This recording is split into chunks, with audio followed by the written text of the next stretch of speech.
What is up? This is Maurice Pogue, editor of the video game department at Geeks Under Grace, and I'm here with an early access version of the real-time strategy game They Are Millions by indie developer Numantian Games. They've been generous enough to give us a copy so we can check it out, so that's what we're going to do. So I'll give you fair warning, this is my fourth attempt at this. That is the QuickScope that we're trying to start back at Geeks Under Grace to fire up our YouTube channel for those of you who are interested in video more so than our written material. But this is going to be a subsidized sort of version. So this is my, if I didn't say it already, this is my fourth attempt because I couldn't keep it within 15 minutes. So I'm setting my timer right now to make sure that I am on point so that LJ doesn't get on to me. Alright, so I also give you fair warning that I'm 30 hours into this game, so I am experienced. I'm not going to be noobing it up, I hope. I always do the Walking Dead difficulty, and the first thing I would recommend to individuals who are playing this game, whether for the first time or if you're experienced, always lower the difficulty to unlock the next map. I would hate for you to get frustrated, to get stuck on the Dark Moorland and never make it to the peaceful lowlands, okay? A lot of people want to challenge themselves and have 100% score factor. Learn the game first and then start pushing yourself. So I might do 100% at Dark Moorland now, but I'm going to do Frozen Highlands because some of you might not have seen it before. And so in order to unlock the next map, I have to beat it at 100%, so that's what we're going to do. So I'm going to do 120 days accessible and with a medium population. I could try lower population with fewer days, but I like the days buffer because it gives you more time to prepare. Just tidy up defenses, that sort of thing. But higher population means I could perhaps lose in the zombie apocalypse. Now, They Are Billions is a survival game. I will say that the developers have taken, or borrowed, I'd say, generously, perhaps from Left 4 Dead. The types of special infected might remind you of Left 4 Dead special infected. So I'm going to post in the preview of this, not only this video, but my previous attempts at doing a QuickScope, which actually turned out to be Let's Plays because they're so long, for your enjoyment. And there you will see some special infected. I don't think I'll be able to play long enough to find the special infected in this playthrough. So what I'm doing right now is scouting with my rogues. You start with 4 rogues and, well, rangers, excuse me. You start with 4 rangers and 1 soldier, okay? You don't really want to use a soldier except for in cases of last minute or desperate defenses. And what I'm doing is trying to get a good layout of my immediate vicinity of the base so I'll know where to build out. So this is basically you preparing for the zombie apocalypse, alright? So what I generally like to do, and I say this in the previous attempts, but also I'll say it now, use generous usage of the pause button. If you're familiar with real-time strategies like Homeworld, or even turn-based / real-time strategy hybrids like FTL Faster Than Light, then you'll be very familiar with the pause button. So something else I'm doing is looking at where the zombie line begins. So that'll give me a good idea of where they're going to come from so I don't get caught off guard, alright? And so now I got to decide where I'm going to build my first tent. Now some people might have built a tent earlier in this, but I wanted to get a good idea of what direction I can build my buildings. Now I have obstructions everywhere, okay? So as I build higher level, higher tier buildings and such, I'm probably going to go in this direction. Even though the zombie line's over here, I'm building my tents. It's very risky, some people might say. I'm going to build in this direction because there's more open space. If I build over here, I'm not going to be able to create a villa the way I want to.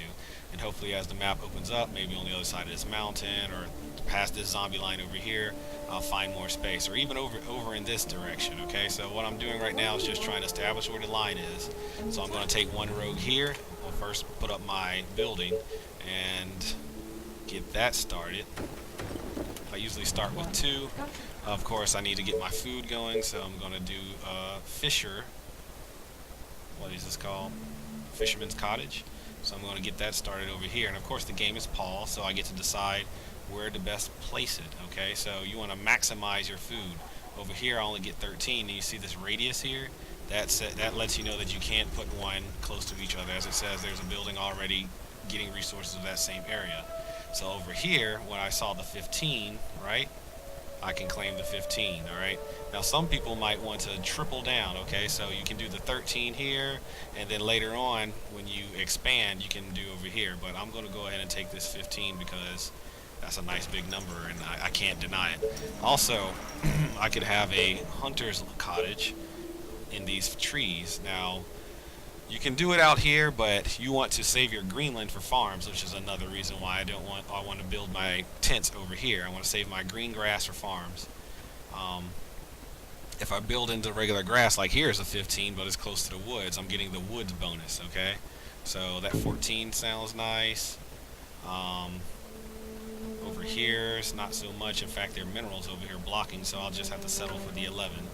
Over here in this forest, there's a 15, so I'm going to slap that down immediately because I doubt I'm going to get better than that. Like I said, I've spent 30 hours into this, so I kind of know what you can max out at. So this ranger over here and to the left is going to patrol, and she is going to patrol to guard my tents over there, because if zombies go over to those tents, I'm basically game over. You get a chain effect happening when one zombie destroys a building. And so here I found some nice resources, some wood that I'm going to need. I don't want to collect it all because it might go to waste. Nope, it won't go to waste. So now I'm maxed out. Alright, so I know this is where the zombie line begins here. So I'm going to have a ranger patrol here. Actually here, because they could walk around these trees. These infected zombies, they're pretty smart. They have good AI detection. Alright, so why do you build tents? Tents begin your income of gold. They also provide you colonists, and most importantly, workers. With more workers, you can start staffing your things like your sawmill, which I need to wait till gold accumulates, which resources collect every 8 hours. Here you want to kill these zombies because they're getting too close to your base. There's some mechanics, so I'll give you a little secret for you beginners out there. You don't want to use your soldier because he has a very large, loud firearm, okay? So machine gun makes noise, attracts more zombies. You don't want to be attracting more zombies to your colony, okay? So I'm still waiting for my gold to accumulate to 300 so I can build my first sawmill. Some people might have, you see those zombie line right there, they're slowly creeping. Slowly making their way toward your base. And as your base gets bigger and you build more things, more zombies will come to investigate. My bow is ready. Sure is taking a long time to accumulate that gold. I don't know how long 8 hours is in game time. This might be a mechanic I want to discover. As you see, it's very high zombie density over here. So I probably want to put a ranger patrol here and over here. Holy moly. Yeah, that's definitely challenging. I'm reading this meter wrong. I have 633 gold, so I could have built it a while ago. So now you're aiming for the same thing. I try to aim for about 10 on the wood. 11, 11 might be a little greedy. As you get into here, it'll be high, but you can't build in there. Not yet, anyway. Developers have not allowed us to. It looks like I'll have to settle for 9 for the case of this QuickScope. So look how they're all creeping because I was running past them. Now they're like, what was that over there? And that's really bad, having that many zombies move slowly toward my base. Okay, I want to get my quarry up too because I'm going to need that precious stone to build more advanced buildings later on. So I want to get that going. I think a good quarry is about 4, 5 if you're lucky. Holy. Now, something else to consider. Because I collected extra stone, I might be able to put down Soldier Center rather than later. But we'll have to see. Man, that is a nice cloud. Look at that. And this engine is custom developed by Numantian Games to have lots and lots and lots and lots and lots, literally hundreds, possibly thousands of units on the map at a given time, and even on the screen. Uh-oh. So I do save him. I do use the soldier when they're getting too close. Alright, when they're getting too close, then I'm kind of like, okay, I'm going to suspend my rule that I don't want to use him to get rid of these zombies because that's a little too close to home. So I'm going to put him over here because this might be the most vulnerable part of my base right now. Because here's the open land where I have 2 rangers. I have 1 guarding here. No one's approaching. I have 1 ranger to let me know if zombies get closer there. Okay. So what I need for this to get more soldiers is to build this soldier center, which I am down a lot of resources. So I'm getting a slow start here. Is not good long term. Because I'm doing a lot of talking too and not very much pausing, trying to avoid this being very boring as I'm playing this. I only have 5 minutes left in a quick scope. That's how fast this is. So what happens is as the days go by, you see the little day meter over here next to my mini map, is there's a countdown to that. What did I set it to? 120 days? To the massive zombie apocalypse. And you have to build your base and secure resources to stave off the massive zombie horde that will eventually attack your base, okay?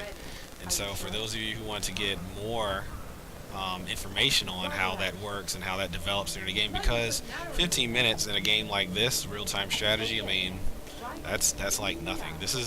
Let me put it like this. The first map I beat, I put it on like 30% difficulty, and I sat down and started playing the game, and it took me something like 9 hours straight of playing. I was on vacation. It was Christmas vacation, so I could do that, but it took me that long to finish the first map. That's how invested you have to be and dedicated to get good at this game, because you're going to fail. And if you watch the video that I'm going to post in the preview, the 3rd video, I'm going to post them in order. So the first time I'll be talking basically the same stuff that you're hearing right now. In the 2nd video, you're actually going to watch me stave off the horde. And in the 3rd video, I'm going to start a new map, and I'm going to intentionally lose so that if you're interested, you can see what that looks like and how easy it is to fail. Right here, I could be expanding, but there's not very much going on. So eventually you're going to want more energy, okay, because everything takes resources. Houses, these negative numbers here, I have 4 food, which I already established with the hunter's cottage and the fisherman's cottage. You also need energy, which I have not used enough energy to warrant building a mill quite yet, because I'm trying to get my base I'm trying to get up to 8 workers, which I'm failing miserably because I haven't built enough houses. So I like to build my houses in rows of 6. I can't do it here because of this tree line, and I failed to expand properly, which is what these Tesla towers are for, which do drain. They require 1 worker and, 1 worker and gold cost. So that's another thing. There are, I won't say diminishing returns, but there are costs to doing everything, okay? So -2 gold against my 205 for every hunter's cottage, and this stuff adds up as you start going up the tiers. The colony needs a mayor. Who knew? So as you tech up, you get the choice of purchasing a mayor, and they will offer bonuses. Here I'm going to tech up the sniper because that's 700 gold. I only know that off the top of my head because I've been playing this game so much. And so free 700 gold is a big deal. So I'm going to go ahead and take the free sniper, even though I can't build snipers right now because I do not have a soldier center. And so right now I'm not building anything else because I'm slowly waiting for my 4 stone to get up there, and then also the houses for the workers, right? Because right now I only have 4 workers. 1 tent equals 2 workers, so I need 2 more tents. And it sounds like my tent just stopped. It's just finished because it said attention, building complete. So I'm going ahead and finish up my row. So I'd like to do L shape. So what'll probably happen is I'll finish out this row. Over here I'll build like a market. Over here I'll build like a bank, which will increase how much gold I get per second. Per house. Excuse me, it'll increase how much gold I get per 8 hours in the game per house. And then the market will reduce how much food is required to maintain each house, because as you tech up, things will augment in their requirements. Alright, so I want to put the soldier center somewhere where I'm not going to build a farm, I'm not going to build anything else. Okay, so probably close to home, that's fine. It'll be in the heart of my base. Okay, and so while that's building, I've exhausted my last worker, so I need to build more houses, which requires more energy. So it's happened. Okay, so I just did it to myself. So I need a worker, which I used them all up to build my soldier center, but now I don't have the worker to put the Tesla tower. Hold on, I don't have enough workers to put the mill for the energy necessary to do. So I'm in a circle, I'm in a loop. So I need to either kill someone off to get. Actually, I need 4 workers. Okay, so I'm short 4 workers. So that means I need to take away something that requires 4 workers, such as my quarry, in order to build a mill so that I can get more energy. So that's something you're going to have to pay attention to. You're going to have to pay attention to management of all your resources, whether they're natural resources like the stone or the wood or gold. There's some gold out here somewhere. I don't think that's gold. Yeah, that looks like stone. So these are different. Iron. Yes, you'll need iron if you want to build weapons that aren't just bow and arrows. You know. Well, you don't know. I'm explaining it. Eventually, you'll need to get oil if you want the top tier units, and that's an oil vein right there. So yes, all of this stuff is cumulative, okay? And so you just saw me bottleneck myself because I wasn't paying close attention, because I'm talking to you, explaining to you the game. I'm not using that, not saying, hey, it's your fault. I'm just saying that'll happen. It will happen to you. Trust me, it will happen to you. And so you just don't lose your cool, pause the game, negotiate what you need to build next. Stone is probably the least important resource for me right now because I'm just going to be building more rangers. I don't need to be building more structures. Stone is a higher level resource. Okay, so industry and trade. I'm a minute over, so time's up. But industry and trade, that's your tech building. So your warehouse, eventually you'll get to a point where your economy is exceeding your ability to use up your resources, so you'll need to build a warehouse so you can store more resources, so that when you do spend a bankroll basically very quickly to stave off a zombie apocalypse or something like that, then your limit won't be just 2,000 gold maximum storage or maximum storage of 50 wood. You'll need like 6,000 gold, or you'll need like 200 wood or something like that. Okay, and then wood workshop is basically your tier 2 tech building, which allows you to build wooden houses. It upgrades. You can build farms. Then you build a barnyard. Basically, you can research ballista, which are static defenses, those sorts of things. And then there's a stone workshop, and then there's an iron workshop, and then your base gets huge. Right? Look how far I can zoom out, and look how much map I have yet to see. Look at the scale of this. See how small those zombies are? Like, imagine multiply this by 50, and that's what this game is. I mean, you didn't really get to see much of this map because the zombie density is too high for the soldiers that I have right now. But if you check out the other videos that I'm publishing at the bottom of this preview where this is going to be posted, you'll check it out. So that's all the time I have for a quick scope. I apologize that in a strategy game of this scope, of this magnitude and depth, I wasn't able to do very much. However, you get the idea, and trust me, it's a very fun game, very addictive game. You'll have fun losing. Let me put it like that. Alright, so once again, this is Maurice Pogue, editor of the video game department at Geeks Under Grace with They Are Billions, an early access game by indie developer Numantian Games. Please, pretty please check it out. They're coming out with a campaign. All they have is a survival mode right now, but the campaign is coming in the spring, I believe. So this game is not complete, but it is stable, and there's a lot to do, a lot to learn. Peace out.